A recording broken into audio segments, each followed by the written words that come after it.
veprim mos institucional, do të thonë nuk po veprohet mjaftueshëm në drejtim se si po sigurohen ato armë.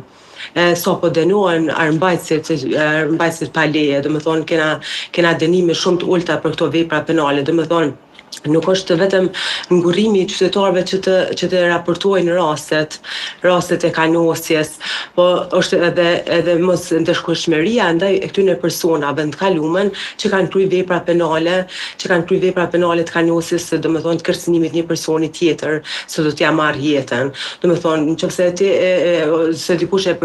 paraqet një vepër penale të kanosjes që është e rrezikuar jeta e tij apo jeta e një personi, domethënë ai person domethënë kryerja e asaj veprës penale në gjykatë në praktikë kalohet me një dënim me gjobë, me një dënim me kusht, domethënë nuk e ka efektin e ndeshkueshmërisë dhe prandaj mos parandaluese çaj person që të ardhmen që mos kryej vepër penale. Gjithashtu njëjtë është edhe me armbajtjen pa leje, domethënë përkundrazi se në kodin penal parashihet